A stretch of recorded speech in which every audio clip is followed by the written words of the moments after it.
Ce mois-ci, je vais mettre à l'honneur Boris Vian avec J'irai cracher sur vos tombes. Je rebondis un peu sur ta chronique du mois dernier qui m'a donné envie de me replonger dans ce bouquin, initialement paru sous le pseudonyme de Vernon Sullivan, présenté comme le travail d'un auteur américain menacé d'interdiction outre-Atlantique.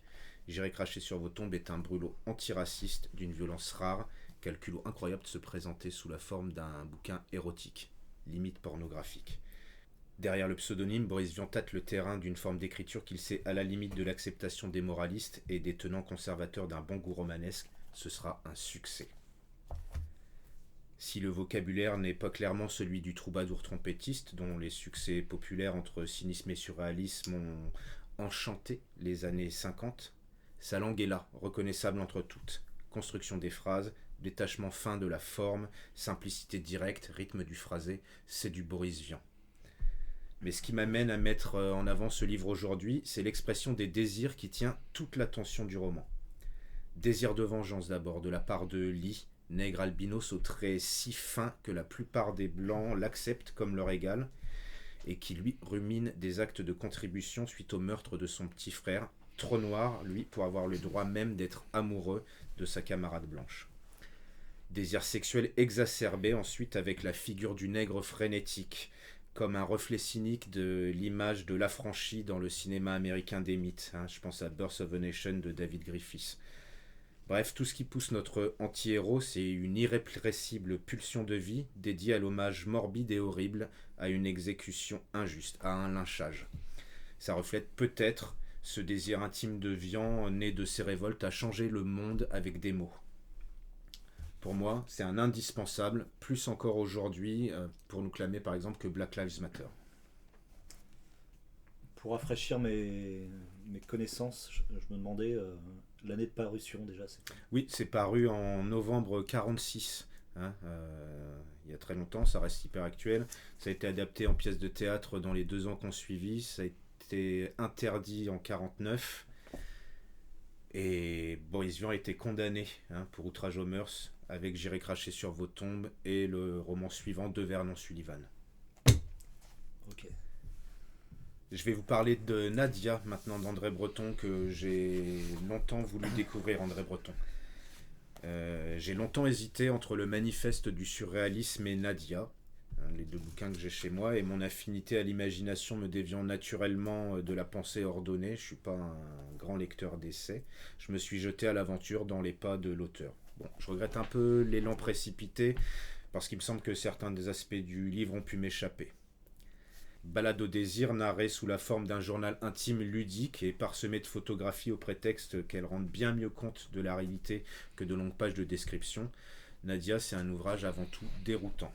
Dans un premier temps, ce à quoi on s'attache à la lecture du livre, c'est cette précision des projections psychologiques que l'auteur fait autour de sa rencontre avec cette belle inconnue au hasard d'une déambulation parisienne.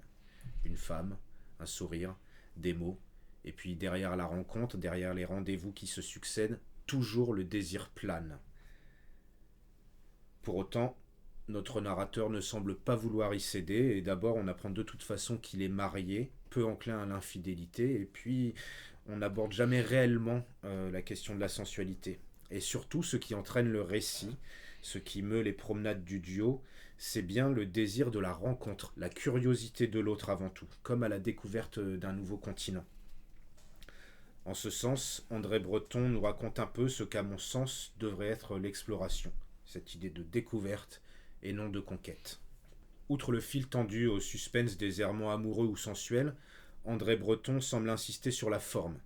Ce qui l'intéresse avant tout, c'est peut-être pas tant le récit que la recherche d'une forme nouvelle de narration, ancrée dans le réel, dans la modernité, dans l'immédiat également. On découvre réellement un désir de changement, de réinvention.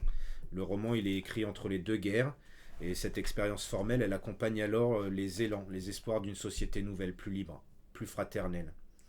Et puis il y a vraiment cette idée de belle époque entre les 2 guerres et d'aventure. Je reprends ce que je disais à l'idée qu'ils nous présentent tous comme un monde différent, comme un continent offert à la découverte de l'autre. On parle souvent de Breton comme du pape du surréalisme, ce qui est assez cocasse parce qu'il était anticlérical. Je me demandais si dans ce livre on retrouve une esthétique déjà surréaliste ou au contraire c'est plutôt sage, rationnel et encore assez académique comme écriture. Dans l'écriture, c'est assez académique, hein. Le français, c'est le français du roman moderne, hein, mais c'est pas novateur non plus pour son époque extrêmement. Non, ce qui est novateur, c'est ce qu'on disait, la forme, hein, cette présence de photos pour éviter les longues descriptions, pour pas nous raconter l'immeuble. Et ce qui touche peut-être au surréalisme pour moi, c'est évidemment cet abandon du superflu du roman pour se concentrer sur les projections du narrateur, de l'auteur finalement qui s'attache plus aux détails de ses désirs, de ses élans, que à la, Péripétie, ouais. oui, voilà, qu'à une réalité qui fait tic-tac, vraiment. Il y a cette idée de fluidité, à cette écoute de soi, de soi-même. D'accord. Pour terminer, je voulais vous parler également de Éloge du désir de Blanche de Richemont aux presses de la Renaissance, sans vous en dire grand-chose parce que je suis en train de le lire. Mais voilà, c'est une belle mise en avant pour le thème du désir que d'aller fouiller quelque chose qui promet d'être un essai philosophique autour du désir et au fil de rencontres et de voyages. Et pour continuer dans les voyages et les escapades et le désir toujours, je vais faire une petite parenthèse musicale et on va regarder le clip d'Ali Vijay, Last Long, qui est un artiste de l'ouest de la France qui fait de la pop, quelque chose de très doux. On découvre ça ensemble.